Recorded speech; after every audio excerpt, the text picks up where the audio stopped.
بعد بسم الله الرحمن الرحيم والصلاة والسلام على أشرف المرسلين. صحة فطوركم. Donc aujourd'hui nous entamons la 6e conférence de cette Qa'da Science et nous avons le plaisir d'accueillir le professeur Shamsuddin Chittour. Donc si vous ne connaissez pas le professeur Shamsuddin Chittour, le professeur Shamsuddin Chittour est un des pionniers du raffinage en Algérie. C'est un des premiers thermodynamiciens du gaz et du pétrole. Donc c'est cette génération d'Algériens qui ont mené le combat avec le feu président Houari Boumediene. Quand il y a eu la nationalisation du pétrole et du gaz, il y avait personne pour prendre en charge tous ces défis pour que l'Algérie continue à exploiter son gaz et son pétrole. Et le professeur Chittour est l'un des pionniers qui ont réalisé ce défi, puisque l'Algérie, c'était à l'époque du Made in Algeria, à l'époque où on produisait tout chez nous, où il y avait un savoir qui se transformait en un savoir-faire, où donc on faisait du cracking, donc du steam cracking du gaz pour produire des plastiques. Et donc monsieur le professeur Chittour est l'un des pionniers qui ont relevé ce défi, d'accord, pour que l'Algérie soit une industrie industrialisante à l'époque. Et donc professeur Chittour a écrit plusieurs ouvrages, d'accord, sur la vision de l'économie, la vision des énergies dans le futur. Il a écrit aussi beaucoup d'ouvrages philosophiques, d'accord, sur la vie, le quotidien de chacun. Il a à son actif plusieurs articles scientifiques, d'accord, dans des revues de notoriété internationale, puisqu'il a un indice H élevé, et dans des revues de classe A.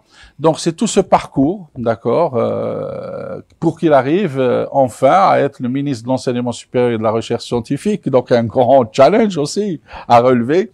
Et donc, comme l'a dit, donc monsieur le professeur Shamsuddin Chittour va nous parler le monde en 2030, les opportunités pour l'Algérie nouvelle. Comme l'a dit professeur Henri Bergson, le futur, ce n'est pas ce qui va arriver, mais c'est comment il faut le faire. Et je pense que vous allez nous parler aujourd'hui de comment on va faire notre futur en Algérie et toutes ces opportunités qui sont offertes à nous. On vous écoute, professeur. Barakallahu fikum, salam alaikum, sahaf turkum. C'est avec beaucoup de plaisir que je viens devant vous pour vous expliquer un peu ma vision du monde en ce qui concerne, évidemment, le monde proprement dit, mais surtout, quel serait le chemin critique pour notre pays, pour pouvoir s'en sortir, pas d'une façon définitive, ce chemin critique, puisque ça doit être évolutif. Et donc, dans ces conditions, je vais vous parler un peu de ma petite expérience de 40 ans de professorat. Et donc, je tiens à souligner que je viens ici à titre de professeur. Et ce que je vais dire n'engage que ma fonction de professeur. Donc, le monde en 2030, 2030, c'est demain. Donc, avant de parler donc du monde en 2030, je voudrais faire une petite incursion sur ce que c'est que l'Algérie, en tout cas, de mon point de vue. Le professeur Aourag a eu l'amabilité de dire que je braconne sur des terres qui ne sont pas les miennes. Savoir, je fais un peu d'histoire, je fais un peu de géopolitique. Encore que, comme dirait Sartre, l'intellectuel, c'est quelqu'un qui s'occupe des choses qui ne le regardent pas. Bon, j'essaie de m'occuper des choses qui ne me regardent pas.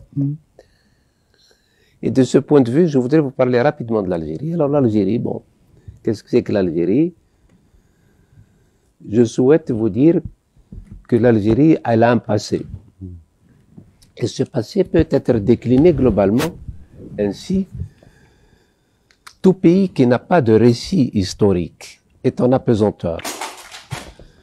Cela veut dire que d'une certaine façon, nous sommes obligés par la force des choses d'avoir un récit. Savoir d'où nous venons pour savoir où nous allons. Et tous les pays, vous prenez par exemple la France, quand on parle de la France, les marqueurs identitaires de la France, c'est Jeanne d'Arc par exemple, c'est Clovis. Vous prenez les Américains, c'est la destinée manifeste, à savoir que Dieu a dit aux Américains, vous devez gouverner le monde. Mais pour nous qui sommes actuellement à la recherche, en quelque sorte, d'un récit national œcuménique, rassembleur, qui puisse en quelque sorte nous conforter dans la certitude que nous appartenons à un grand peuple. De ce fait, aussi, de par mes petites connaissances, j'essaye de grappiller à gauche et à droite, d'être historien. Et à ce titre, j'ai fait un peu la chronologie, comme vous le voyez ici, de ce que c'est que de ce que je crois savoir de l'Algérie. Nous avons tous été honorés de la publication américaine du PNAS, disant que du côté de Ain Boujrit, à Sétif, il y a 2,5 millions d'années, il y avait des Algériens, entre guillemets, qui avaient une certaine, qui existaient là, et c'est pour cela qu'on dit que l'Algérie peut être considérée comme le deuxième berceau de l'humanité. Ça, c'est un indice qui est très très important, en tout cas de mon point de vue, parce qu'il me permet d'avoir ce qu'on appelle un repère identitaire. Mustafa al-Sherf parle de Rkeiz. Les Rkeiz. Et pour moi, il y en a d'autres. L'homme de, par exemple, le paléolithique ancien, Arambour, disait il y a 1 700 000 ans du côté de Palikao. On a trouvé donc des restes. Ça veut dire quoi? Ça veut dire qu'il y a une saga. Des gens qui ont vécu sur cette terre bénie d'Algérie. La dernière petite information, mis à part évidemment le néolithique, puisque nous avons connu pratiquement toutes les périodes, l'homme de Mishta al-Arbi, l'homo sapiens il y a 20 000 ans, le néolithique il y a 10 000 ans. La dernière information qui me paraît importante et qui peut ajouter du crédit au récit historique que nous devons consolider. Le récit historique, c'est de mon point de vue un tapis avec des fils. Il faut tisser ce tapis. Pour pouvoir tisser ce tapis, il faut avoir des faits. En tant que scientifique, je ne suis pas là pour inventer des faits, mais pour dire voilà la réalité. Évidemment, j'ai un préjugé personnel. Je veux bonifier l'histoire de mon pays. Donc je vais mettre en valeur tout ce qui peut mettre en valeur mon pays, sans pour autant aller dans quelque sorte donner des faits qui n'existent pas. Bref, la dernière information que je mets à votre disposition, que vous devez certainement connaître, il y a 2 ans, le 30 novembre 2018, on a découvert dans cette fameuse météorite, au Sahara, voilà, ça commence bien, au Sahara, une météorite qui montre qu'il y a possibilité de créer les trucs de la vie, disons les acides aminés de la vie. Les acides aminés de la vie, cela veut dire qu'encore une fois, le Sahara est à l'honneur. Et pour la petite histoire, cette météorite a été, entre guillemets, volée. Et la NASA a eu quand même l'honnêteté intellectuelle de dire que c'est une météorite algérienne. Bon, ceci étant dit, je plante déjà le décor et je vais plus loin. Après le néolithique, il y a la civilisation du Tassili, la proto-histoire, pour arriver un peu à ce que nous savons à peu près, à savoir la Berbérie, la Tamizra au sens global du terme. Là, je passe directement sur toutes les avanies qu'a connues l'Algérie en ce qui concerne, par exemple, la civilisation romaine, qui a duré quand même 6 siècles. Ensuite, toutes les dynasties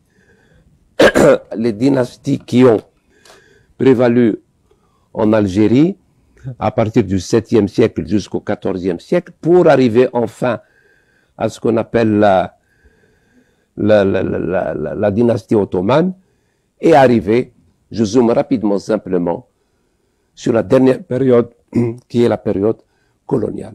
Alors la période coloniale, qui nous permet de dire que finalement, pendant 132 ans, l'Algérie a été soustraite au mouvement du monde. Elle aurait pu évoluer différemment. Ça veut dire quoi? Ça veut dire que scientifiquement, nous aurons pu évoluer différemment. Mais pendant 132 ans, l'Algérie a été mise entre parenthèses et elle a subi dans l'histoire humaine, ce qu'a subi l'Algérie est quelque chose d'exceptionnel. Nos historiens devraient faire, de mon point de vue, le procès. Un procès objectif. Disons que ce qui s'est passé, c'est pas normal.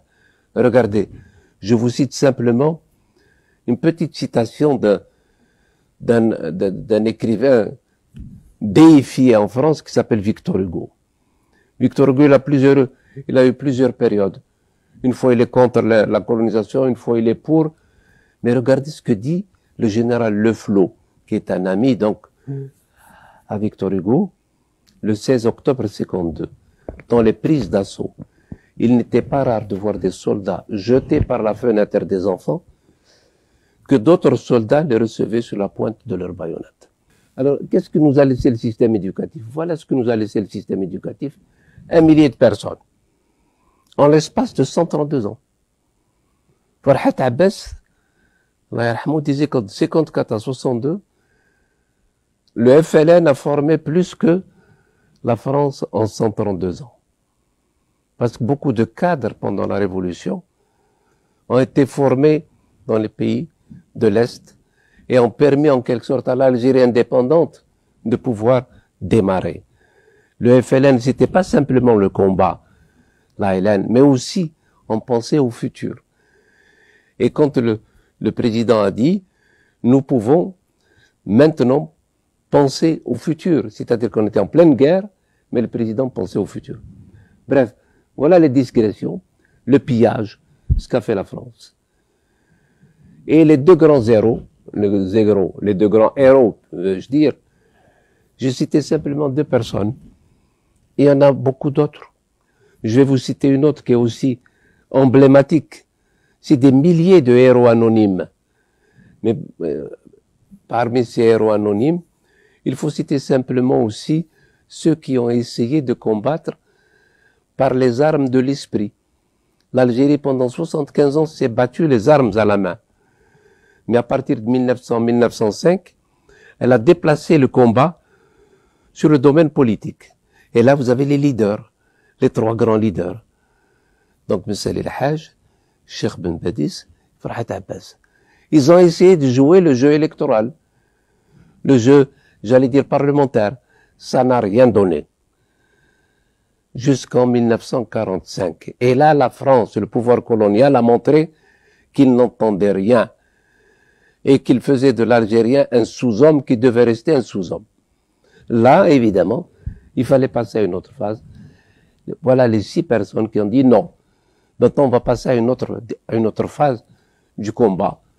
C'est essayer d'arracher les armes à la main, l'indépendance.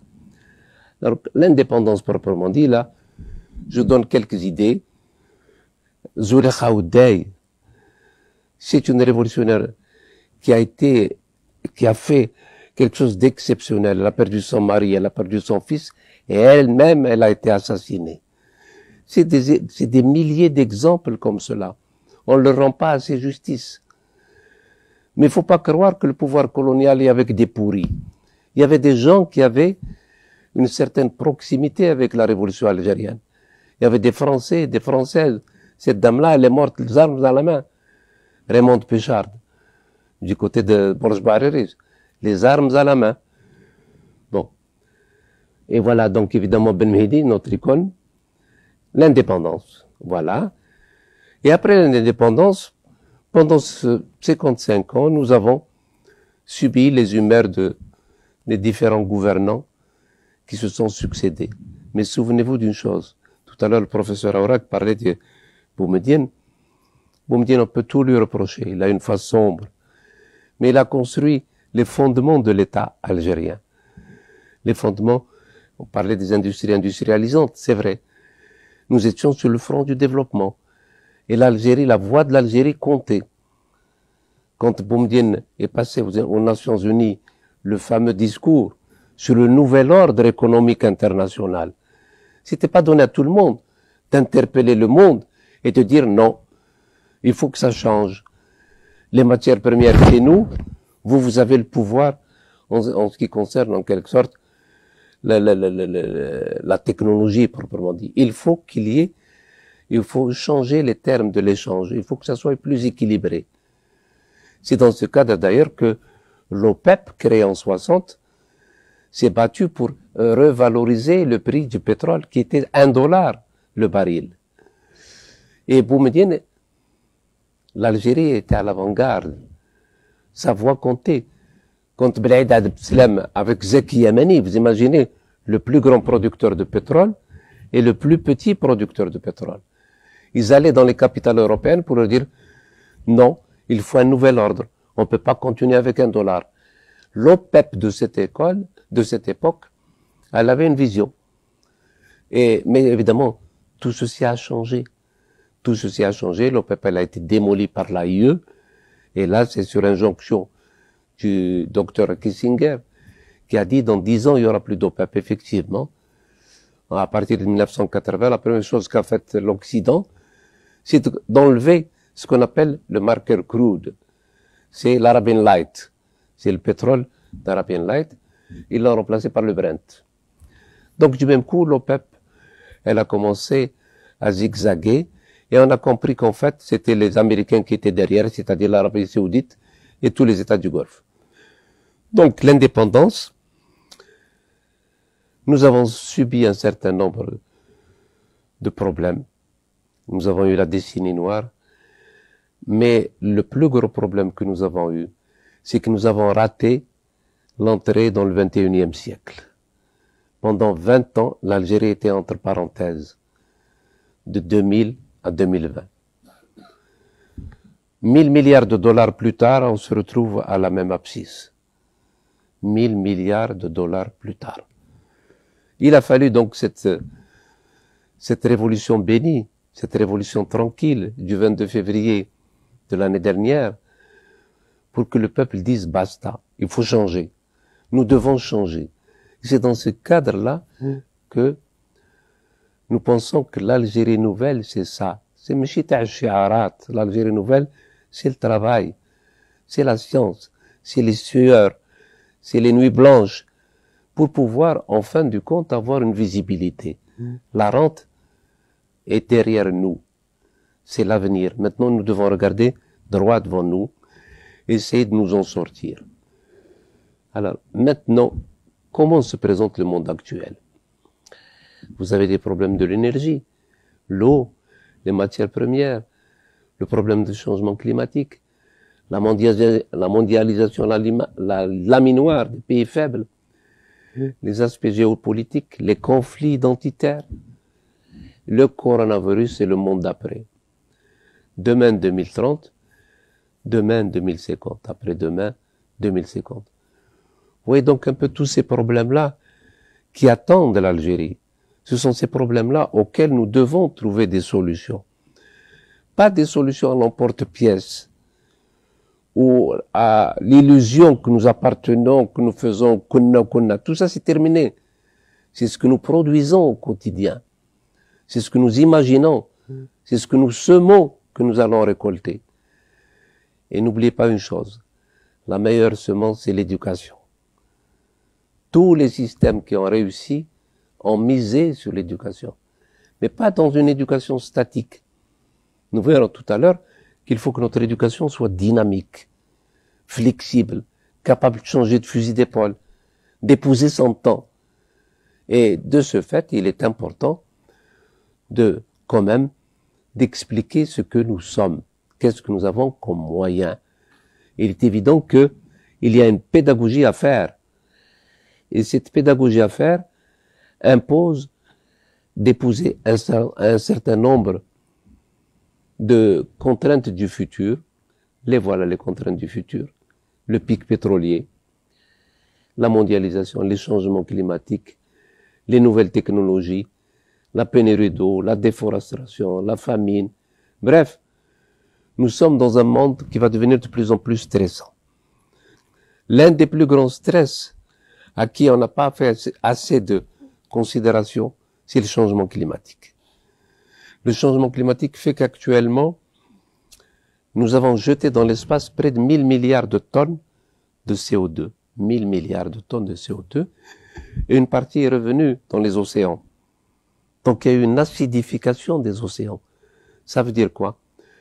Ça veut dire que vous allez perdre une partie du patrimoine de la faune et de la flore marine. Ce qui veut dire que de quelque part, nous allons le payer. Et donc cet effet de serre-là fait que la température augmente. Et quand la température augmente, les océans vont ressortir le CO2, qui va encore ressortir la température et faire en sorte qu'il y aurait un effet boule de neige. Et ça veut dire quoi? Le GIEC, c'est-à-dire le groupement intergouvernemental sur les changements climatiques, dit qu'il ne faut pas passer les 2 degrés. Nous les avons dépassés. À l'ère pré-industrielle, nous étions 180 ppm, 180 parties par million de CO2. Nous sommes à 420. La limite à ne pas dépasser, c'était 400. Donc, en clair, les différentes conférences tam-tam, comme celle de la COP 21 de Paris, c'est des vœux pieux. Personne ne veut faire l'effort de diminuer. Parce que ce qui est bien, il faut bien savoir, c'est le nord qui pollue, mais c'est le sud qui trinque. Les 1000 milliards, ce n'est pas l'Afrique qui les a jetés dans l'espace. Ce sont généralement les pays industrialisés et surtout les pays occidentaux. Pourquoi la Chine continue à jeter de l'air? Elle dit que je suis en retard. Ce qui veut dire dans le développement. Ce qui veut dire qu'elle est en train de continuer. Mais il faut jamais oublier que les Américains, c'est 20 tonnes de CO2 par habitant et par an. Bon, ils ont diminué un peu du fait qu'ils ont augmenté les énergies renouvelables. Mais regardez, les Africains, où est-ce qu'ils en sont? Actuellement, la Chine, elle est à 3 tonnes. Mais les Américains sont toujours à 20 tonnes, 17, 18. Ce qui veut dire qu'actuellement, le patrimoine que nous donne l'humanité, la nature, Dame Nature, nous le terminons chaque année plus tôt. Ce qu'on appelle l'Overshoot Day, le jour du dépassement. Chaque année, nous reculons. Cette année, c'était le 8 août. C'est-à-dire tout ce que nous a donné la planète pour une année, nous l'avons terminé au 8 août. À partir du 8 août, nous vivons à crédit. Et la nature nous le fait savoir. Ce sont les convulsions climatiques. Et évidemment, les convulsions climatiques, elles touchent en priorité les pays du Sud, qui n'ont pas la parade, ils savent pas. À titre d'exemple, quand il y a une houle dans les Pays-Bas, quand la mer est démontée, quand il pleut, etc., ils ont mis des digues métalliques. C'est-à-dire que, aussitôt qu'il y a un problème, les digues montent. Nous n'en sommes pas là. Chaque année, le Bangladesh perd une partie de sa terre, parce qu'il est au-dessous du niveau de la mer. Et il y a des îlots qui vont disparaître. Pourquoi? Parce qu'il y a l'élévation du niveau de vie, du niveau des océans. Et donc, dans ces conditions, nous allons avoir énormément de problèmes, les changements climatiques. Nous avons eu les réfugiés climatiques et les réfugiés économiques, les réfugiés politiques. Maintenant, nous avons les réfugiés climatiques. Les gens ne peuvent plus vivre là où ils sont. Il y a des petites îles devant l'Australie qui vont être submergées. Il est prévu qu'elles soient submergées en 2030. Elles ont demandé à vivre en Australie. Qu'on leur donne un coin sur le continent australien. L'Australie n'a pas voulu. Pour dire qu'il n'y a plus de solidarité. C'est la guerre de tous contre tous. Et nous devons, dans ce genre de choses, il n'y a pas de paternalisme. Il faut se battre. Il faut se battre scientifiquement. Et les guerres classiques qui n'ont plus cours. Nous allons le voir tout à l'heure. Nous ne sommes plus à l'ère de Bondokia. Nous sommes à l'ère du joystick. Vous appuyez sur un bouton et le satellite donne instruction au drone pour pouvoir tirer. Vous ne voyez plus votre ennemi. Tout est à revoir. Et il faut donc que nous changions de fusil d'épaule. C'est pour cela que l'université, encore une fois, doit être à l'avant-garde. Elle doit attirer l'attention des citoyens sur les défis qui arrivent. Nos programmes pédagogiques doivent changer tout le temps. Maximum 3-4 ans. C'est tellement évolutif de telle façon à épouser son temps. Faire en sorte qu'on ne soit pas dépassé. Et là, nous avons du retard. Nous partons d'assez loin. Alors, quelles sont les conséquences des changements climatiques? Voilà. Il y a de tout. Il y a des problèmes de santé publique, dégradation des sols. Vous avez la déforestation, la désertification et surtout la perte de biodiversité. La 6e extinction est en marche. Dans l'histoire de l'humanité, il y a eu 5 extinctions. La 6e extinction actuellement est en marche. Elle se fait à bas bruit. C'est pas le coronavirus. Mais si vous regardez le coronavirus, à l'échelle historique, ce n'est rien. Il y a 300 000 morts. La grippe, chaque année, c'est 600 000 morts. Et vous avez vu tout le tintamarre qui est fait autour de cela. Mais regardez une grippe pareille du fait de sa nocivité en termes de fréquence. Elle a bouleversé le monde. Elle a bouleversé le monde. Elle a mis la moitié de la planète à la maison. Et là, c'est un problème. Et c'est un problème à la fois sociologique, historique. Et l'homme, d'une certaine façon, quand il était chasseur-cueilleur, il y a 10 000 ans, il n'était pas confiné. C'est lui-même qui a créé les instruments de son confinement. En créant sa première hutte, sa première cabane, il a délimité en quelque sorte son espace. Et petit à petit, j'allais dire que c'est une conséquence. Le coronavirus n'est venu que consacrer un état de fait que nous avons sédimenté pendant 10 000 ans. Bref, tout ceci pour dire, il y a effectivement, beaucoup vous disent le corona, après le corona, et le monde après le corona. C'est vrai que c'est une perturbation brutale. Mais vous allez voir que les fondamentaux de l'ancien monde seront toujours là. Les fondamentaux de l'ancien monde seront toujours là. Cette perturbation passagère, il nous faudra du temps pour l'absorber. Mais elle passera. Mais les fondamentaux sont là. Alors, quelles sont les solutions? Bon, on va passer rapidement là-dessus. Alors, la puissance actuellement, nous avons un monde qui est partagé par la force, qui est gouverné par la force. Pourquoi? Parce que nous avons 2 grands problèmes. D'abord, la pénurie des matières premières, qui est très importante. Et nous avons aussi la pénurie d'énergie. Ce qui veut dire que globalement, nous avons affaire à une prédation. Évidemment, sous prétexte de démocratie aéroportée, on vous impose. Et en fait, on vous en veut. Et le gros problème de l'Algérie, c'est un problème qui peut être une chance. Nous sommes un pays continent. Nous avons un grand territoire, le premier de l'Afrique. Ce sont des cartes de visite très importantes si on sait y faire. Et souvenez-vous d'une chose, le futur de l'Algérie, c'est pas le nord de l'Algérie, c'est le sud de l'Algérie. Donc si nous avons une vision du futur qui englobe le développement du sud, nous avons des chances de nous en sortir. Et quand je dis le sud, c'est pas les hydrocarbures, c'est l'immensité du territoire pour les énergies renouvelables, pour le solaire, pour l'éolien, pour les 280 sources d'énergie géothermique.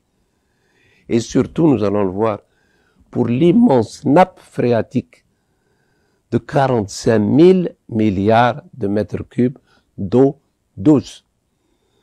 Ça veut dire quoi? Ça veut dire qu'il faut changer de fusil d'épaule. Il faut un nouveau SNAT, un nouveau schéma national d'aménagement du territoire.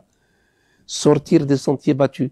On ne peut pas continuer comme nous le faisons parce que nous avons fort à faire. Nous n'avons pas les moyens de pouvoir nous battre contre l'Europe, qui est de plus en plus fermée sur elle-même, la forteresse Europe. Ça veut dire que tous les shi'arat, comme on dit, tous les slogans de démocratie, de droits de l'homme, de faire en sorte que on vous explique que chacun a droit à une vie décente, etc., c'est valable en temps de sérénité, en temps de moyens. L'Europe est en bout de course. Les États-Unis sont en bout de course. Il y a l'avènement d'un nouveau monde. Et l'avènement d'un nouveau monde, le barycentre est passé à l'Asie. C'est-à-dire, je pense à la Chine, je pense à l'Inde, je pense à tous les dragons de l'Asie du Sud-Est.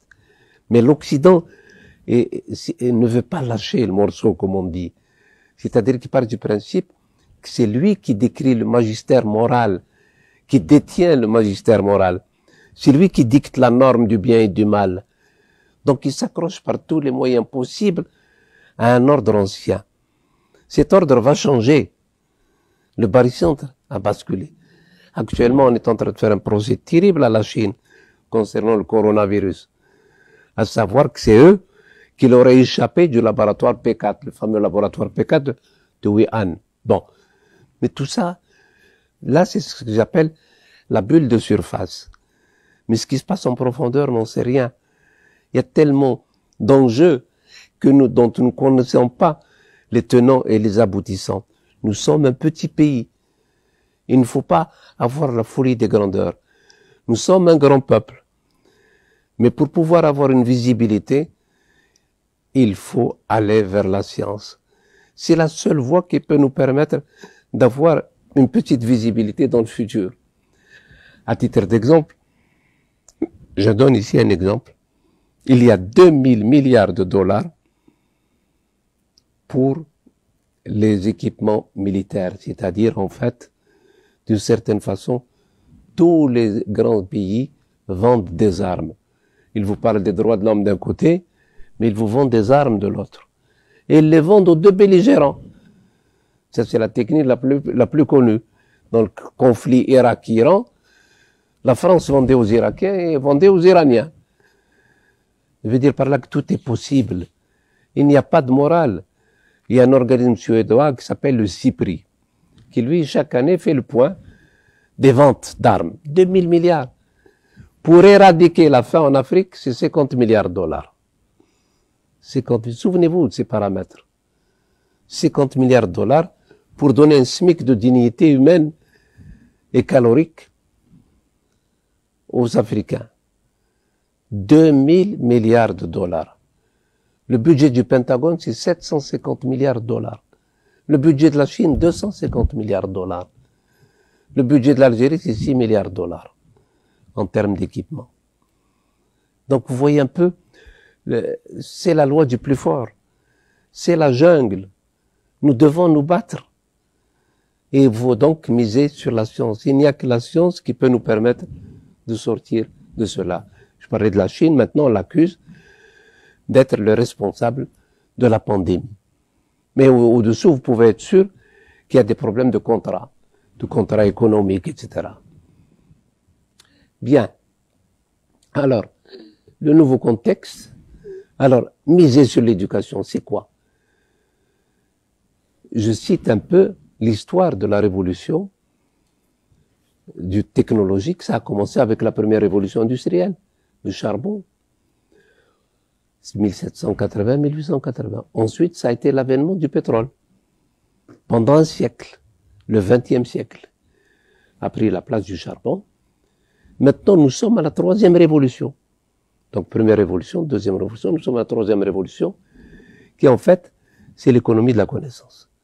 Cette connaissance qui double pratiquement chaque année.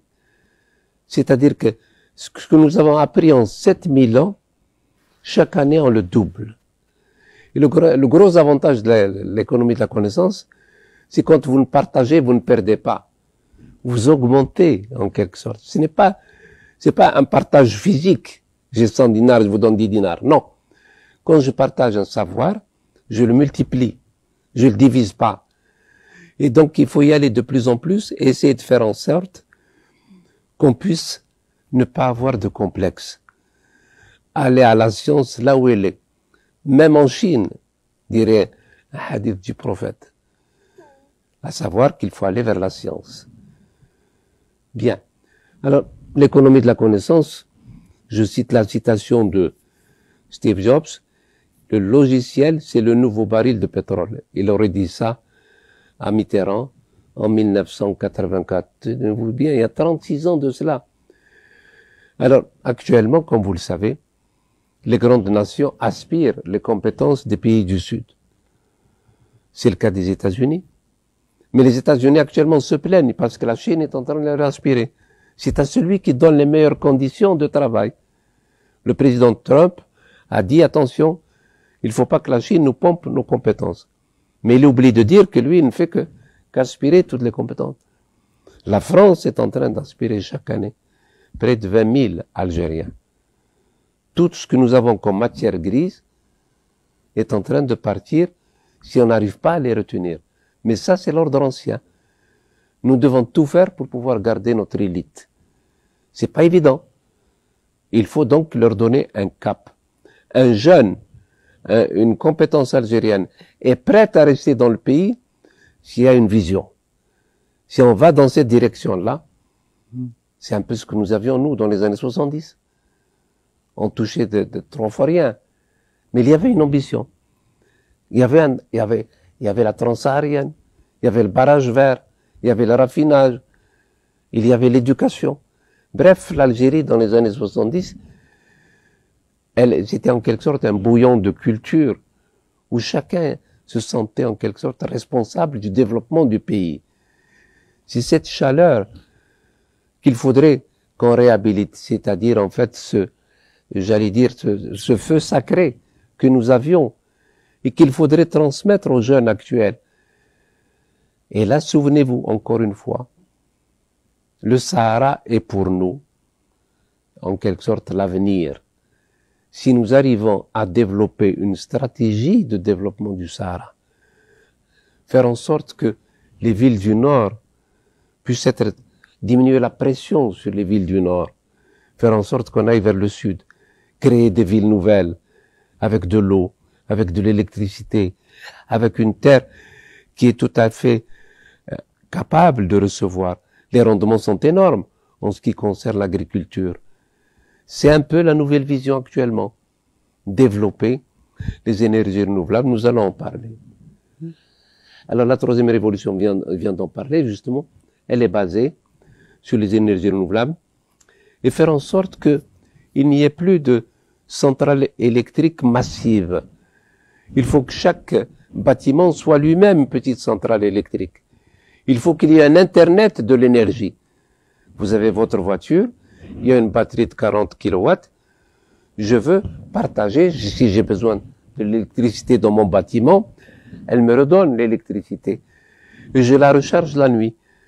En fait, si vous voulez, une sorte de smart grid, d'un réseau intelligent, où tout est partagé, un bâtiment n'a pas assez d'énergie, il en reçoit d'un autre bâtiment. C'est-à-dire que les structures massives que nous avions, de grandes centrales de 1000 mégawatts, c'est passé de mode. Maintenant, il faut faire local, penser global et agir local.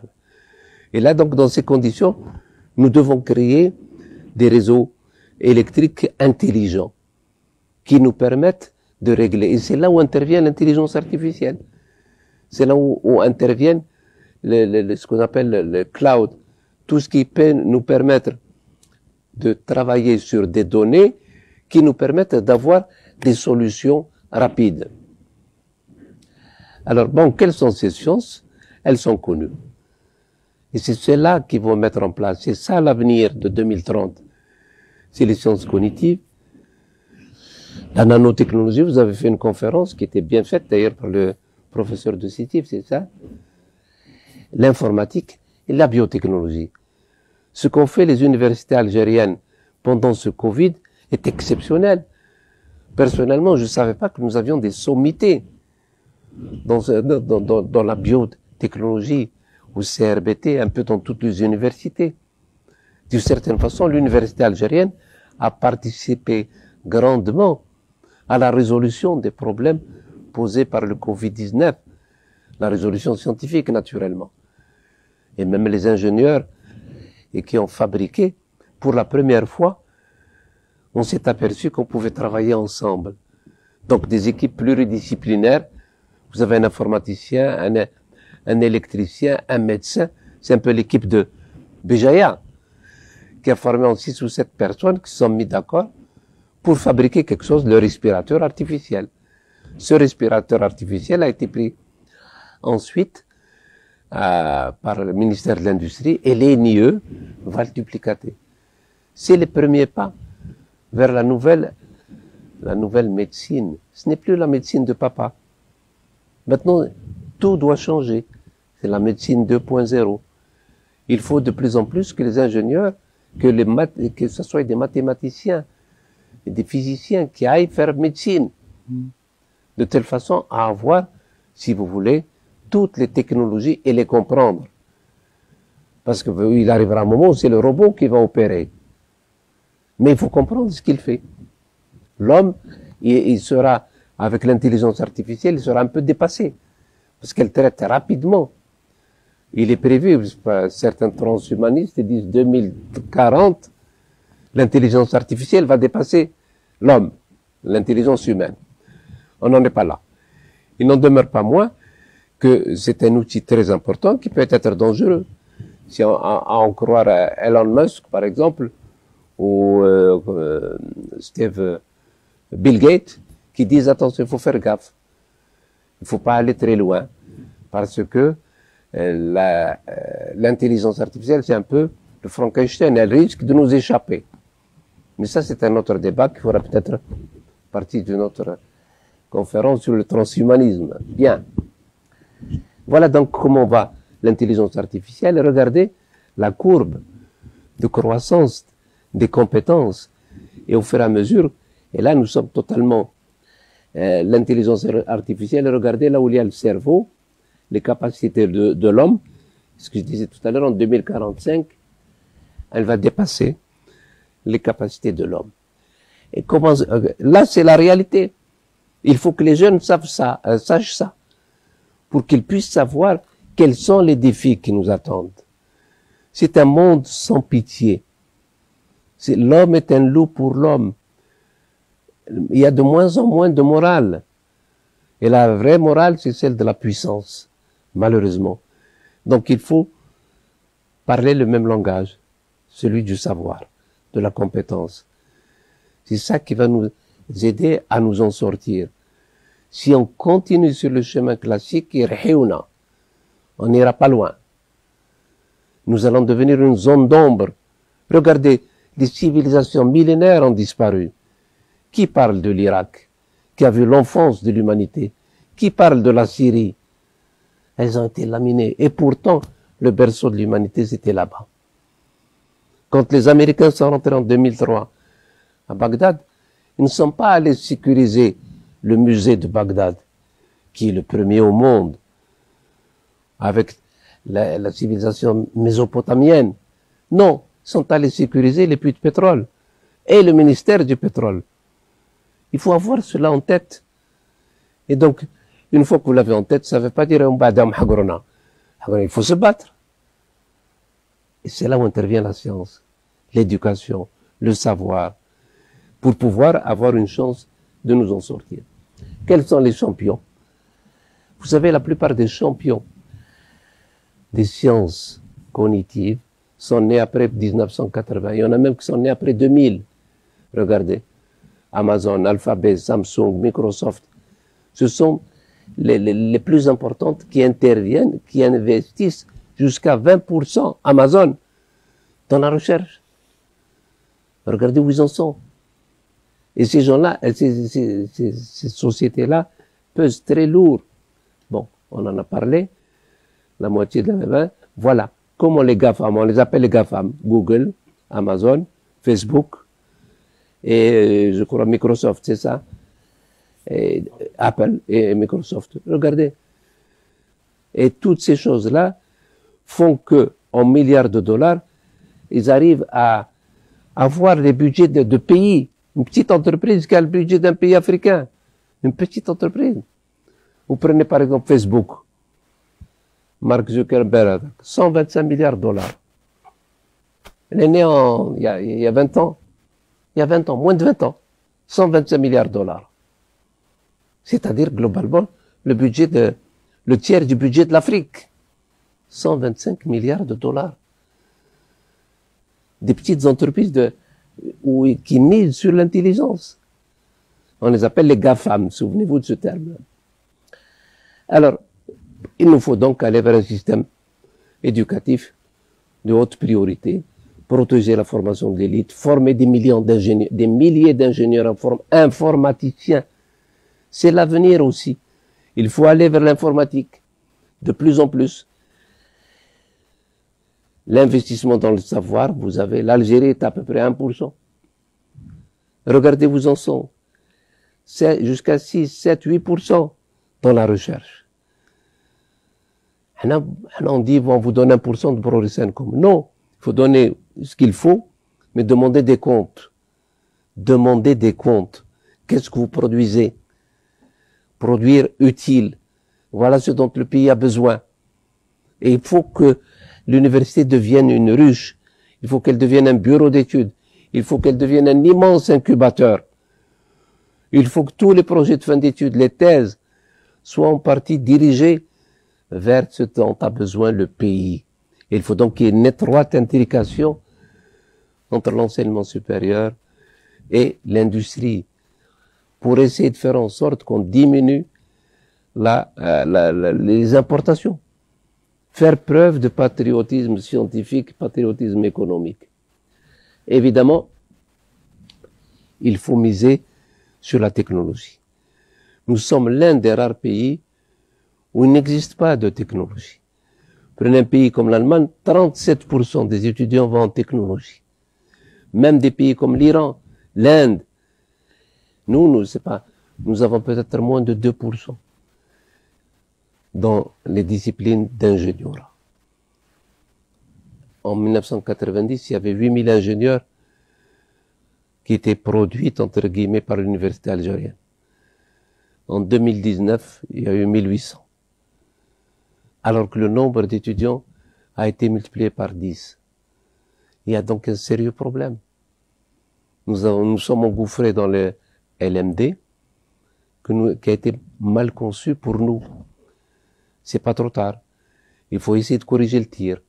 Mais il faut aussi que parallèlement, on mette sur rail les ingénieurs, comme tous les grands pays. Même ceux qui nous ont aidés, entre guillemets, ils ne touchent pas à leurs écoles, leurs grandes écoles. Mais pour nous, les grandes écoles ont été laminées. Et c'est très difficilement qu'elles ont repris un peu pour arriver à 1600, 1800. Inch'Allah, de plus en plus, le bac maths va être réhabilité. Maths technique a disparu. Cette année, nous avons 8000 diplômés, 8000 candidats au bac maths. Mais nous avons 450 000 candidats au bac. Voyez un peu le farq. Il faut remettre un peu tout doucement des lycées d'excellence, faire en sorte qu'on puisse revenir de plus en plus aux mathématiques. Alors les mathématiques, c'est l'exemple de Maryam Mirzakhani, pur produit de l'université Sharif en Iran. C'est l'équivalent d'un prix Nobel de mathématiques. Elle est morte il y a 2 ans, Allah yarhamha. C'est la première femme à avoir la médaille Fields. Et c'est la première musulmane mathématicienne à être récompensée en 2014. Elle a tout eu, cette dame-là. Elle a fait les Olympiades mathématiques 100 sur 100. Et on a commencé à faire les Olympiades mathématiques, mais comme notre rang décroissait chaque année, on les a supprimés. C'est la meilleure technique, on supprime. Bien. Elles vont être remises sur place. Nous avons la chance d'avoir un ministre de l'Éducation nationale qui est un matheux. Il y tient. Ces lycées d'excellence. Et ce sont ces lycées d'excellence qui vont alimenter le futur pôle de Sidi Abdallah, où nous avons l'ambition de mettre en place un certain nombre de filières technologiques. Alors, quels sont les défis du futur? D'ici 2030, les sciences auront fait un bond fulgurant. Souvenez-vous de ça. Le monde du futur sera décarboné. On va de plus en plus vers des énergies renouvelables globalement. Ce qui veut dire que notre politique à nous, il faut quand même qu'on comprenne que l'ère du pétrole s'est terminée. Il faut aller vers la locomotion électrique. Il faut aller vers le tout électrique solaire, éolien, et réserver le pétrole ou ce qu'il en reste pour les usages nobles, c'est-à-dire la pétrochimie. C'est ça le futur. Donc il faut qu'on s'engouffre. Il y a une révolution à l'échelle mondiale la révolution électrique, verte, nous devons nous installer là-dessus. Les villes durables commencent à émerger, l'autonomie en tout. Le monde, la médecine du futur, elle sera aussi l'un des grands challenges du futur. Évidemment, là, c'est uniquement avoir une idée. C'est qu'un enseignant dans les pays qui se respectent. Vous prenez au Luxembourg, c'est l'équivalent de 100 000 euros par an. Et vous voyez un peu, l'Italie, c'est 30 000 euros par an. En Algérie, nous sommes à 8 000 euros par an, par enseignant. Ça aussi, il faut voir un peu. C'est un paramètre qu'il faut prendre en charge. Toutes choses égales par ailleurs. Avec les 8 000 euros, vous vivez en France comme si vous aviez 20 000 euros. Les prix ne sont pas les mêmes. Évidemment, il y a des soutiens des prix et autres. Bref, voilà le monde du futur. Rapidement, le séquençage. C'est très important. À savoir que maintenant, la nature intime de l'homme commence à être décryptée, l'ADN. Et il fut une époque où ça coûtait très cher quand vous faites un ADN. Maintenant, avec $1000, mais peut-être même moins, on peut avoir sa carte génétique. Tout ça, c'est des défis importants. Il y a un grand projet qu'à l'époque, vous m'en avez parlé. Quel est le génome du peuple algérien? Quel est le génome? Et il ne faut pas que ce soit les autres qui le fassent. Il faut que ce soit nous qui le fassions. Ça, c'est un défi à relever aussi. Savoir qui nous sommes. Les robots humanoïdes, voilà le futur. Vous ne faites pas la différence entre le robot et l'ingénieur qui l'a conçu et qui parle de la même façon. Donc c'est toute une nouvelle civilisation qui est en train de naître. Vous créez ce qu'on appelle des chatbots, c'est-à-dire des gens, des automates qui font les mêmes tâches que vous. Mais évidemment, il y a des processeurs énormes. Il y a beaucoup d'intelligence dans ce type de travaux. Et ça, c'est l'avenir. Et pour le côté positif, et même pour le côté négatif. Pour le côté positif, les personnes du troisième âge, on leur donne maintenant des compagnons robots. C'est des robots. Mais vous avez aussi évidemment les robots tueurs, parallèlement. C'est ça, voilà, les robots tueurs. Voilà l'armée, ce qu'on appelle l'homme augmenté. Ce n'est plus l'armée classique, il a tout ce qu'il faut ici. Il a un ordinateur avec lui. C'est ça les nouvelles technologies. L'ère al-Bunduqi rahat. La bravoure ne suffit plus. Il faut des neurones. C'est très important. Et voilà donc l'avènement des robots tueurs. On ne fait plus la guerre directement. On envoie un robot. C'est lui qui va se battre. Ou évidemment, le robot, si vous son logiciel, si vous lui dites il faut tuer, il tue. Il ne réfléchit pas. Et c'est là le gros problème de l'intelligence artificielle. Ouais, par exemple, une voiture, les voitures de Google, aux États-Unis, en Californie, tu as la voiture, il y a des enfants et un vieux. Elle doit choisir. Qui doit-elle écraser, les enfants ou le vieux? Il y a un problème moral. Mais là, l'intelligence artificielle, on n'est pas encore là. Est-ce qu'elle doit sacrifier le vieux? Si elle doit sacrifier, ou bien les jeunes? Et tout ça, c'est en train d'évoluer. C'est en train de se faire. Il y a une nouvelle révolution qui se fait à bas bruit. Et l'Algérie doit rattraper son retard. Pendant 20 ans, nous avons été en parenthèse. Nous n'avons rien fait, si vous voulez, qui puisse nous permettre de pouvoir être visibles. Il faut tout faire. Il faut tout faire et nous devons nous battre pour cela. Actuellement, on clone les animaux. Et ça pose des problèmes concernant l'humanité, la génétique, l'éthique. Mais il faut que les scientifiques sachent de quoi. Il ne faut pas qu'ils se voilent la face. Comment nous, en tant qu'Algériens, allons-nous nous en sortir dans un environnement aussi difficile, aussi dangereux, aussi peu éthique? Voilà, la science-fiction des choses. On pense qu'en 2045, que l'intelligence, comme je disais tout à l'heure, elle sera 1 milliard de fois plus puissante que les 8 milliards de cerveaux. Ça veut dire qu'on risque d'être gouverné par des cerveaux. Voilà. Le bloc opératoire, j'en ai parlé tout à l'heure. La troisième révolution industrielle, on en a parlé tout à l'heure. Alors, le futur sera électrique. Le futur sera électrique. Souvenez-vous, en 2030-2035, il y aura 500 millions de voitures électriques. Cela veut dire que c'est une révolution, j'insiste là-dessus.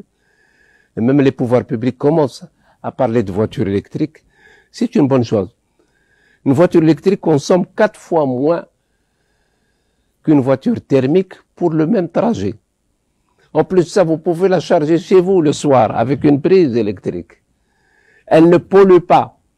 C'est une technologie dans laquelle nous devons investir.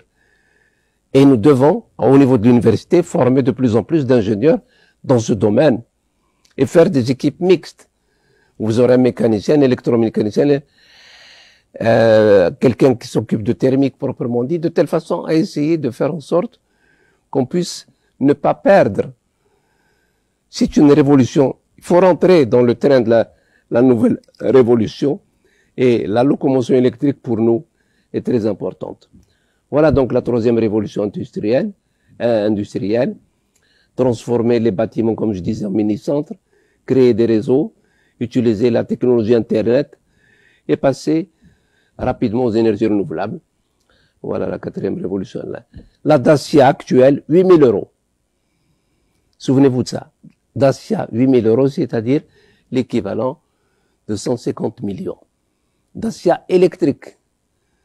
Nous avons des Dacia de 1999 qui sont toujours thermiques.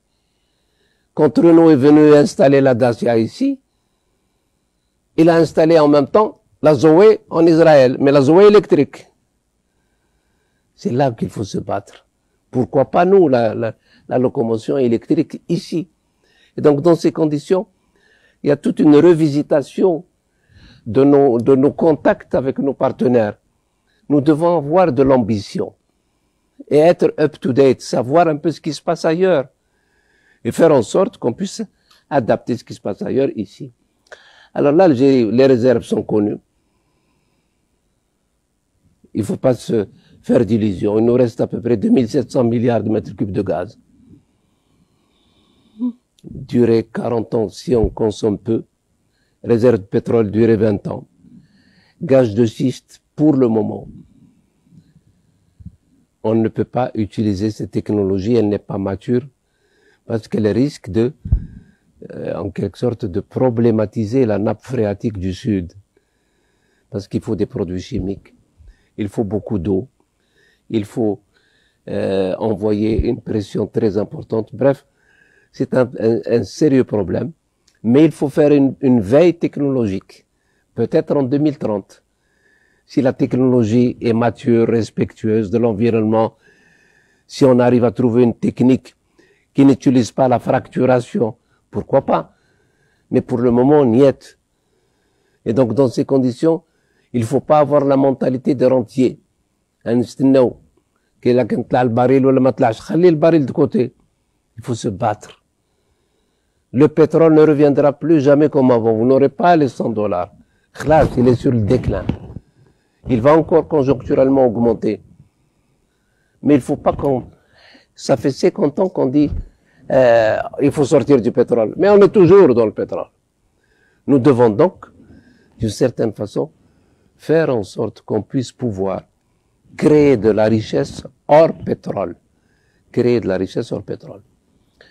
Alors, les recettes de 2015, 40 milliards de dollars. Les recettes de 2012, 72 milliards de dollars. Les recettes de 2019, les fait 30 milliards de dollars. Maintenant, nous ne pouvons pas continuer à être un État rentier. Il faut aller vers le futur. Il faut créer de la richesse hors hydrocarbures. Pourquoi? Parce que nous consommons énormément. Regardez la courbe en rouge.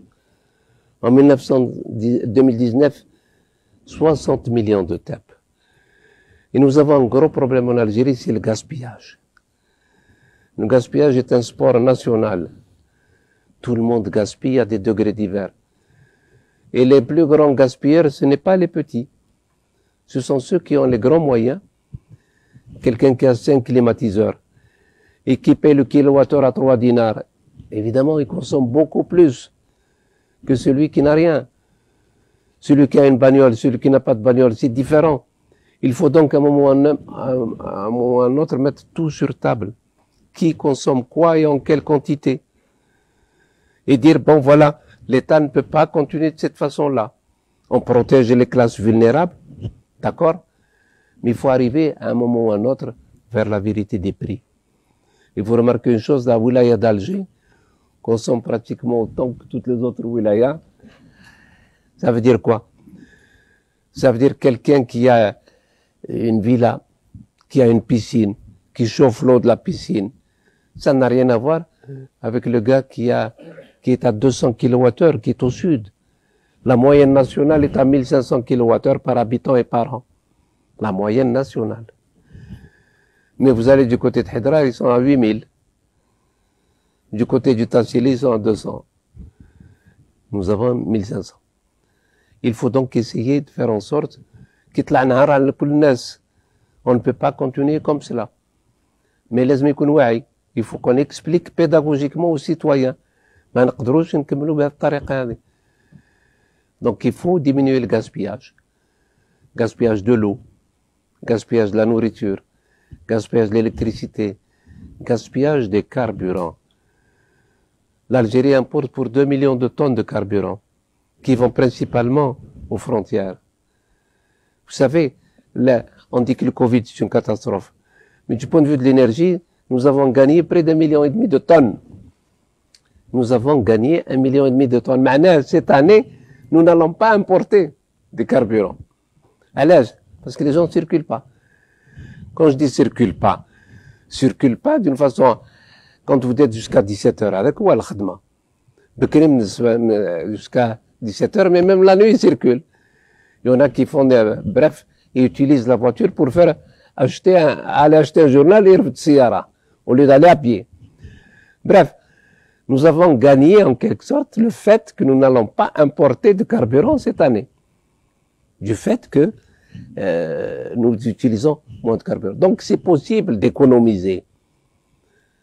L'année dernière, on avait 2 milliards de dollars. C'est énormément d'argent. Et une partie de ces 2 milliards de dollars, on va les frontières à l'air. Parce que le carburant tana, il coûte 4 fois moins cher que le carburant marocain. 5 fois moins cher si c'est le diesel. Même chose avec les pays du Sud, riverains, ou la Tunisie. نفس الشيء. Le Covid في تونس fait que la consommation d'énergie تاع سوق هراس est plus faible qu'avant. بكري كانت سوق هراس elle consommait énormément. Voilà. On ne peut pas continuer ainsi. Alors j'ai parlé tout à l'heure de tous les défis qui se posaient, mais évidemment nous avons, d'ici 2030, nous avons à peu près les mêmes défis. En plus, il y a la cyberguerre. Il faut donc former de plus en plus dans le domaine informatique. Vous avez toutes les guerres, comme on a dit, changement climatique, la famine, les guerres de l'eau, le coronavirus. Et tous ces problèmes-là sont pour le futur. Donc il faut aller vers le développement durable. Et le développement durable, c'est quoi? C'est l'environnement, c'est le social, c'est l'économique. Il faut marier ces trois concepts de respecter l'environnement, s'occuper de la société et faire en sorte que cela soit viable économiquement. Voilà donc ce dont nous devons faire. Nous avons prévu un plan énergie renouvelable qui va démarrer, peut-être tout doucement, mais Inch'Allah, il va démarrer. Nous n'aurons pas la possibilité d'avoir les 22 000 mégawatts, mais nous démarrons. La fameuse nappe, regardez comme elle est importante. L'avenir est aux énergies renouvelables. Imaginez que vous développez le Sud.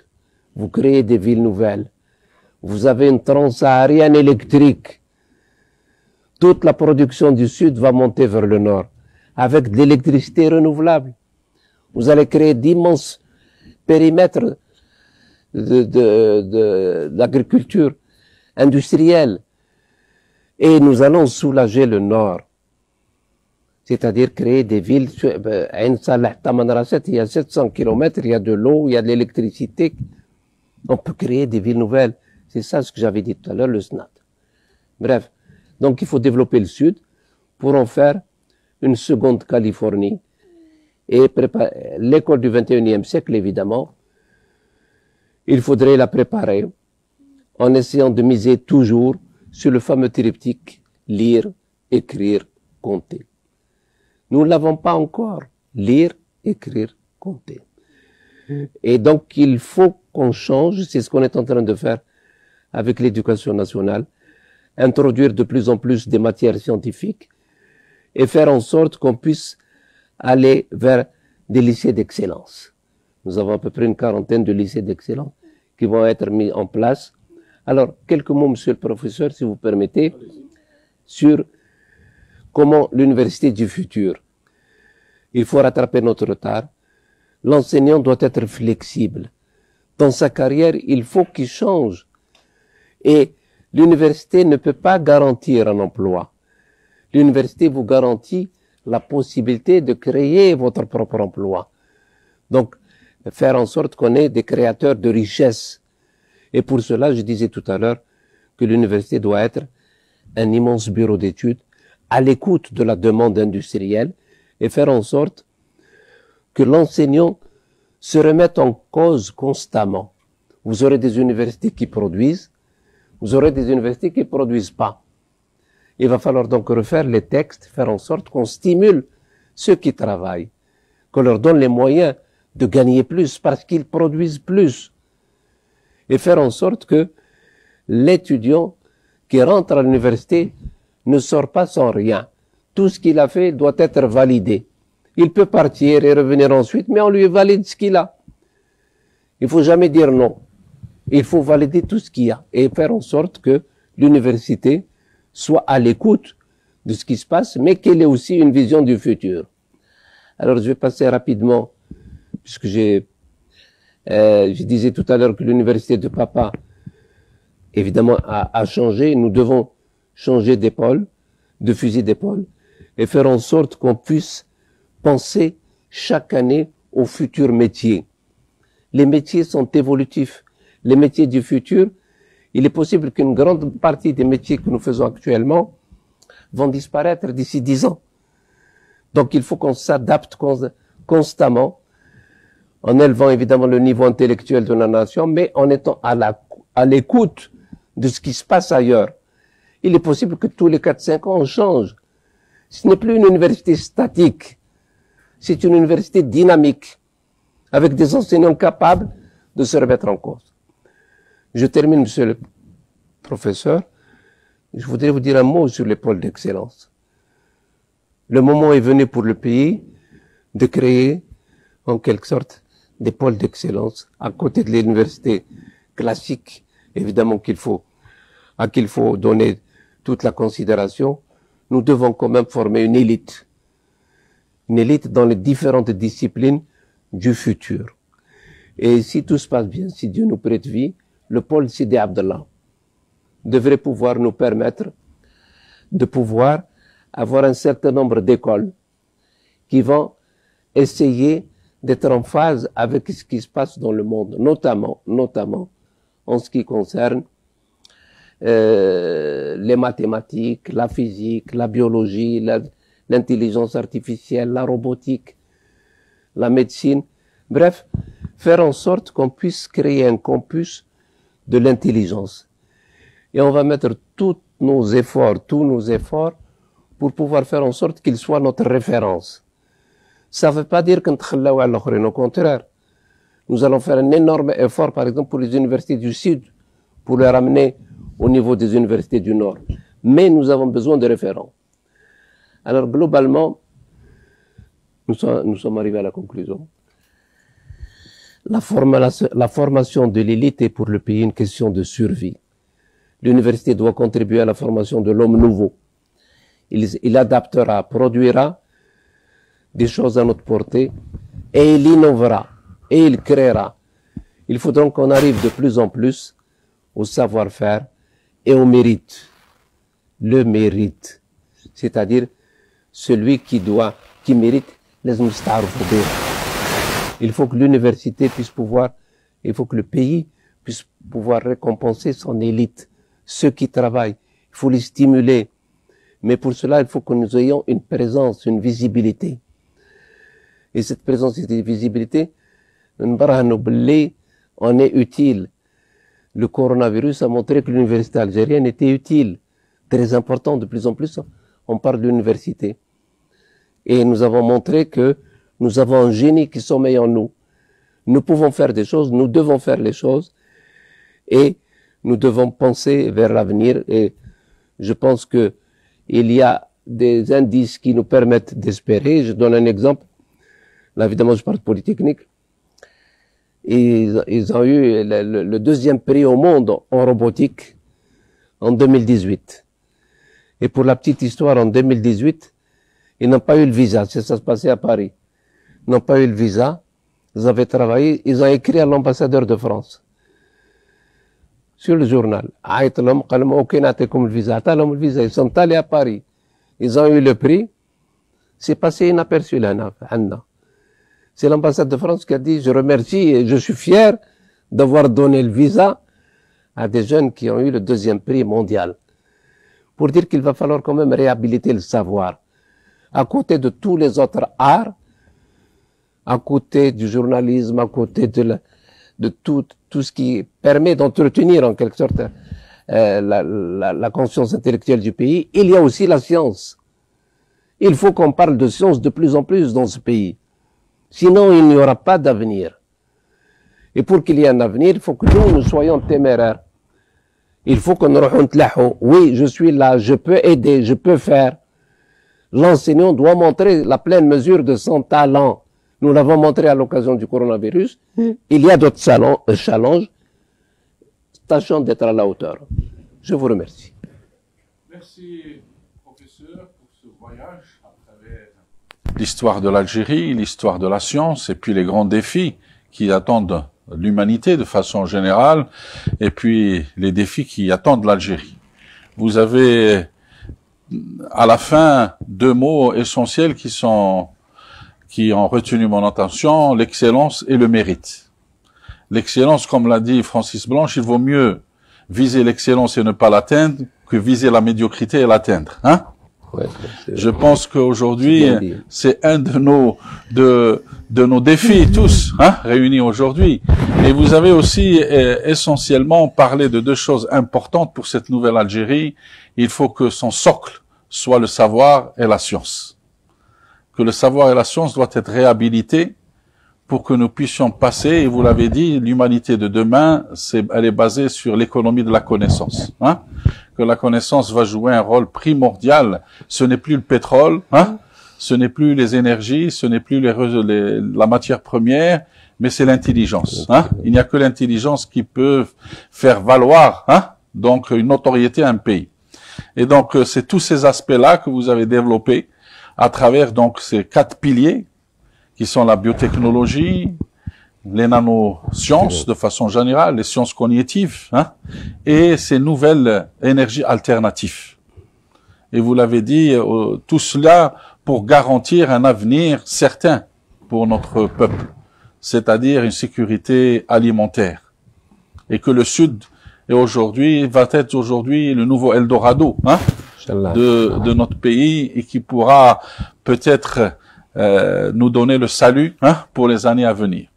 Donc, sans plus tarder, monsieur le professeur, il y a eu plusieurs questions qui s'arrivent donc à travers notre page, hein, et je voudrais vous poser quelques questions, hein, de ceux qui nous ont suivis, hein, dans cette rada, d'accord. Alors, la première question, vu les ressources renouvelables, le solaire, le vent, le thermique, en Algérie, qui est considéré comme un géant énergétique, on trouve que le taux de pénétration des énergies renouvelables ne dépasse pas le 1%. Si j'ose le dire, est-ce que vous allez vraiment dans le chemin qu'a pris par le Danemark et l'Allemagne, ou ça restera toujours la langue de bois? Ma deuxième question, en tant que chercheur, dans le domaine des véhicules électriques, quels sont le futur dans notre pays? Si on revient au bled, je pense que c'est quelqu'un qui est de l'étranger, puisqu'il dit si on revient au bled, on trouvera vraiment les moyens pour pouvoir améliorer ce domaine. Finalement, j'espère que M. Chitour fait des tournées régulières à nos universités, surtout celles du Sud, histoire d'évaluer les laboratoires. Voilà la première question qui est posée par un qui nous a suivis lors de cette qada. Oui, très bien. Enfin, il a posé une question qui est quand même importante, c'est la pénétration des énergies renouvelables dans le pays. Pour être honnête, en tant que scientifique, nous devons dire que en 1962, il y avait 450 mégawatts d'énergie hydroélectrique, c'est-à-dire renouvelable. Il y avait une quinzaine de petits barrages laissés par le colonisateur qu'il avait mis en place pour ses besoins propres. Bien.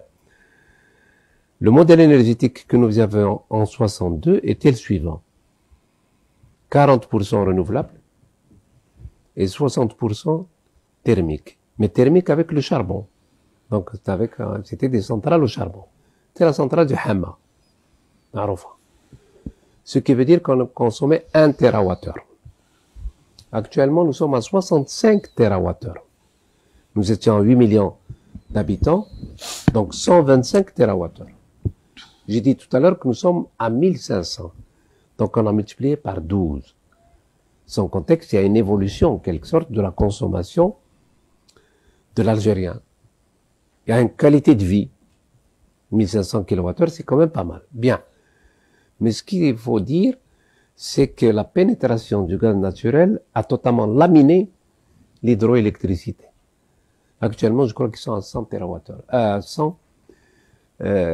100 mégawatts. Et encore. Ce qui veut dire que c'était le gaz naturel partout.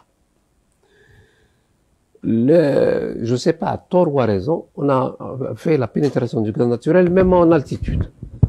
Dans les pays qui se respectent, il n'y a pas de gaz naturel en altitude. C'est chez nous, Barak. Ailleurs, ils utilisent du bois, ils utilisent toutes autres possibilités. Par exemple, en Suisse, en France, etc. Nous, on fait grimper le gaz naturel à 2000 mètres. Bon. C'est un problème. Mais c'est ça le développement. Ce qui veut dire que nous sommes un pays à 99% électrifié et à 50%, je crois, pour le gaz naturel. Ceci étant dit, actuellement, nous sommes à 380 mégawatts d'énergie solaire. Le plan initial qui a été mis en place, c'était 22 000 mégawatts en 2030. On n'y arrivera jamais. Pendant près d'un quart de siècle, comme vous le savez, je faisais une journée sur l'énergie. Yom al-Ilm. DRG, toutes les vidéos, il va falloir qu'on les mette quelque part, de chaque année, ce qu'on faisait. Les élèves ingénieurs polytechniques proposaient un modèle énergétique. Le dernier en date, on a proposé un modèle à 20% renouvelable, 30% renouvelable, 50%. On dit, voilà ce qu'il faut faire. Donc, on dimensionnait les unités.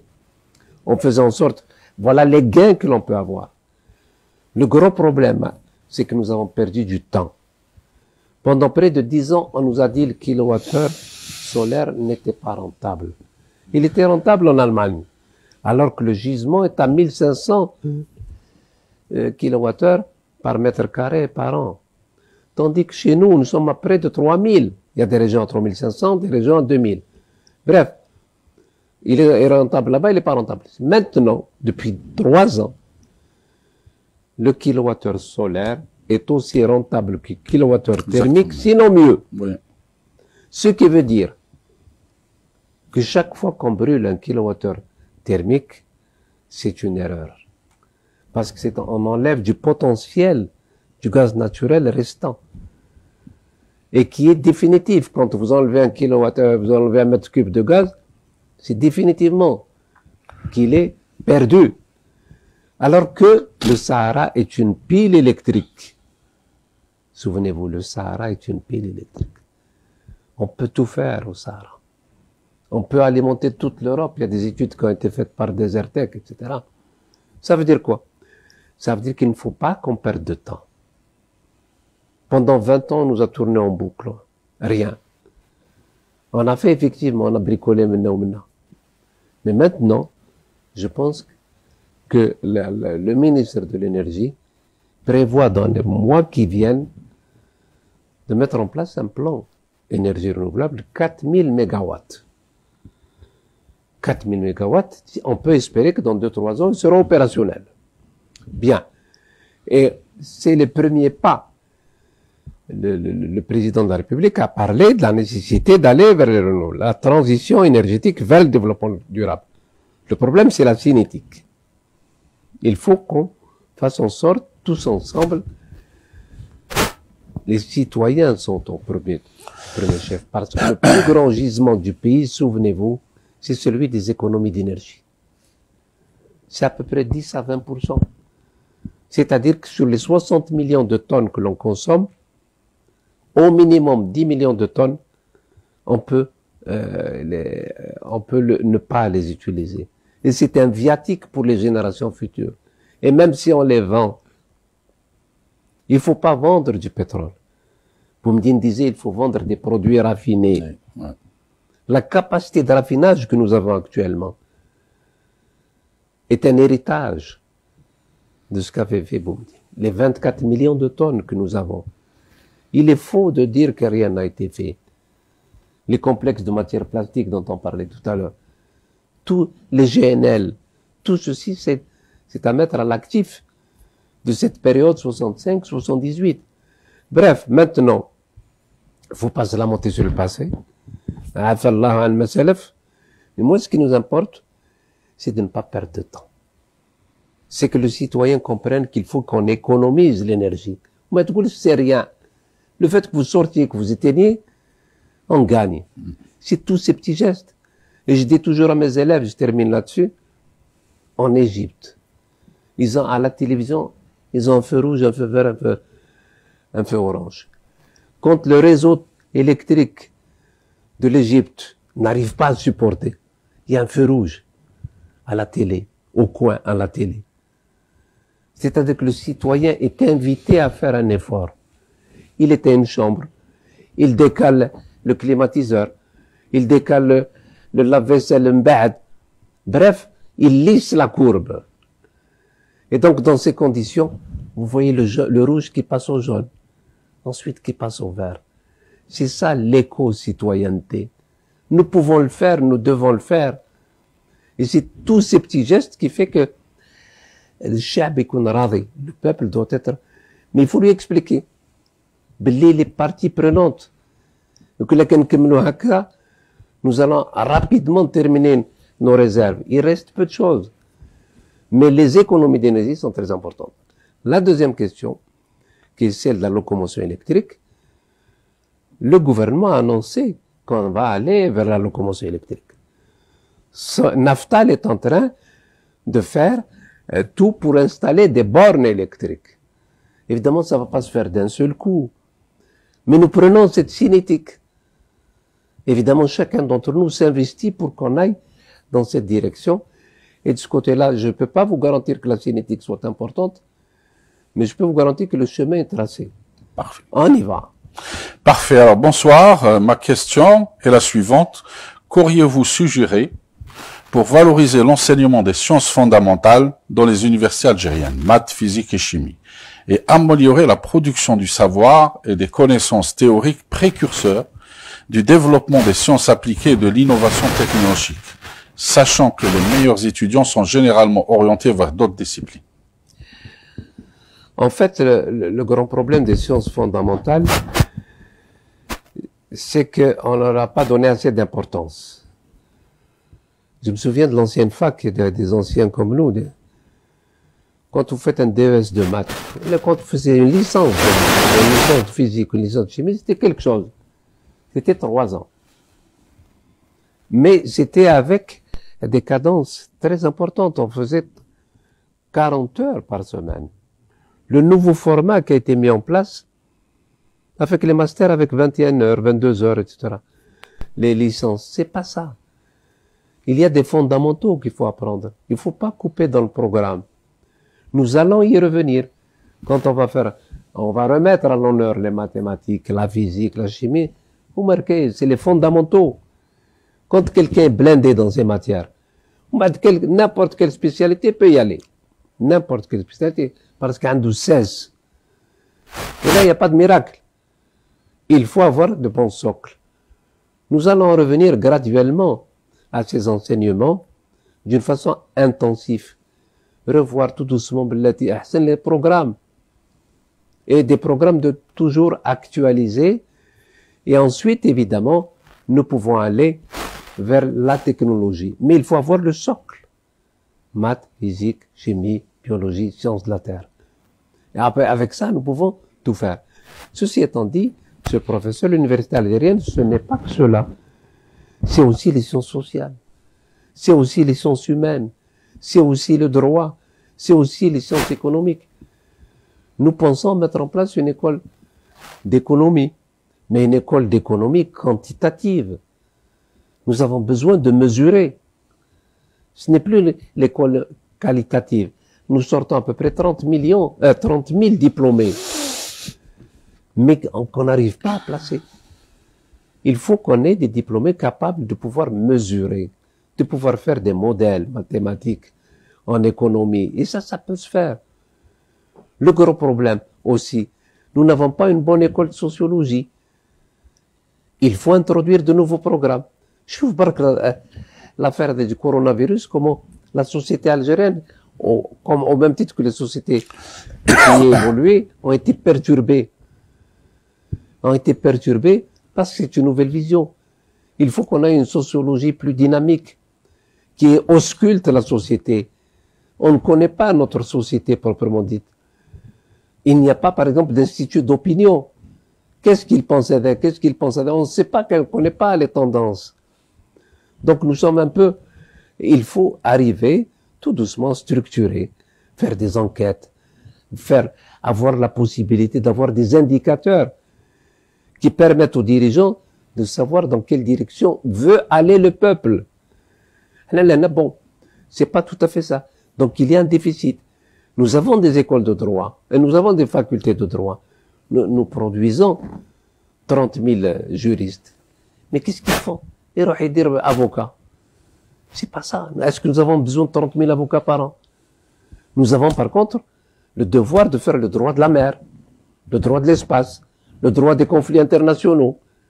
Ça, on l'étudie pas. C'est tout ça qui est la nouvelle vision de l'université, collée à la réalité du monde. Là, nous sommes encore au droit public, droit privé, droit constitutionnel. Et on bat. On est que je fais comptabilité. Comptabilité, vous pouvez la faire ailleurs. Pourquoi en faire? Par contre, il faut introduire de nouvelles disciplines. Et surtout, l'interdisciplinarité. Faire en sorte qu'il n'y ait pas de cloison. Le gros problème de ce pays, c'est que l'ouah fi haddou. Alors que le monde, pour pouvoir régler un problème, il faut être à plusieurs. Ah, ou l'exemple, le respirateur artificiel de Béjaïa, c'était plusieurs personnes qui appartenaient à 4 facs différentes. Fac de médecine, fac de technologie, fac d'électronique, fac d'informatique, fac de mécanique. Et ils ont fait quelque chose. Donc il faut déconstruire. Il faut que les gens aillent les uns vers les autres. ماشي كل واحد في حده. ماشي l'arabisant, le francisant. Ce qui compte, c'est l'Algérie. Et la langue n'importe peu. Il faut aller vers le savoir. Parce que la langue, c'est le contenant. Ce qui nous importe, nous, c'est le contenu. Et on peut aller vers toutes les langues. On va aller vers l'anglais parce que c'est l'avenir. Mais doucement. Pas dans la précipitation. Alors, sans transition, monsieur le professeur, pour abonder dans ce que vous voulez dire, il y a une question qui dit la transition du français à l'anglais semble constituer un des volets de l'Algérie nouvelle. Oui. Par exemple, récemment, vous avez mis une décision concernant la soutenance des thèses en anglais. Oui. La majorité des doctorants trouvent que c'est une bonne initiative. Pour une fois. Mais quelques doutes s'installent quant à l'aptitude des enseignants à corriger de telles thèses. Quelle stratégie le ministre entend-il adopter pour faire la transition entre l'ancienne génération, qui a étudié et enseigne aujourd'hui en français, et la nouvelle génération qui aspire à l'anglais? Écoutez, il faut qu'on se mette d'abord sur un concept. Nous avons en 1980 décidé de l'arabisation. Ça a été un problème. Parce qu'on a sacrifié le contenant au profit du contenu. Et le contenu au profit du contenant. Et nous avons perdu des sommités. Des gens sont partis. on ne veut pas faire la même erreur. C'est toujours la priorité, c'est le contenu. Ouad qui est fort, il est fort, quelle que soit la langue. C'est ça, il faut que les gens comprennent cela. Ensuite, la langue française est une belle langue, comme une autre. C'est une langue technologique. Mais le mouvement du monde va vers l'anglais. Pourquoi voulez-vous qu'on n'aille pas, nous, vers l'anglais? Les Français ne publient qu'en anglais. Pourquoi voulez-vous qu'on ne publie pas en anglais? Il faut qu'on connaisse nos intérêts, mais pas dans la précipitation. Nous avons dit, nous allons commencer par ceux qui sont en fin de parcours. Vous faites une thèse, en sciences sociales, en sciences humaines, etc. Ce qui importe pour moi, c'est le contenu. Je vous aide. Envoyez-la dans une revue. Nous avons demandé aux 2 revues importantes, le CRASC et le CREAD, de faire un courrier à toutes les universités. Djibou, envoyez-nous votre savoir. Vous avez un problème de traduction, on est là pour traduire. Ce qui est important, c'est le contenu, encore une fois. Et ces revues-là, pour que ce soit des revues internationales avec un grand impact factor, etc. Il n'y a pas de problème. Nous voulons que les thèses soient faites en anglais. S'il n'est pas possible de faire tout le manuscrit, mais allez, faites 10 pages. L'équivalent d'une publication. Ma thèse, elle fait 600 pages. Je la résume en 10 pages. J'ai dit, il y a la publication. À la revue, et c'est mon résumé. C'est pas le problème, c'est un faux problème. Parce qu'une fois que vous avez le contenu, vous trouverez toujours la façon de pouvoir le traduire. Et nous envisageons de faire en sorte que ce qui est important pour nous, c'est de tirer vers le haut les sciences sociales, de telle façon à ce qu'ils publient dans des revues internationales.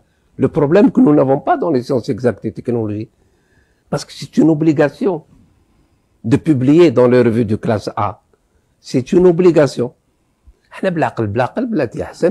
Pas brutalement. Mais il faut qu'ils comprennent qu'il faut que le contenu soit important. Il y aura un problème de traduction, j'ai demandé aux 2 centres d'aider à la traduction. Faites 10 pages barque. C'est un faux problème. Mais dans tous les cas de figure, on y va. On va tout doucement aller vers l'anglais. Et à Sidi Abdallah, Inch'Allah, on enseignera en anglais. Dès la première année. L'université traditionnelle, la première année, on va ajouter un module d'anglais. Dès le mois de Inch'Allah, faire en sorte que pendant les 6 premiers mois, ils t'aiment l'anglais. Il faut qu'on aille vers l'anglais, mais si d'une façon précipitée.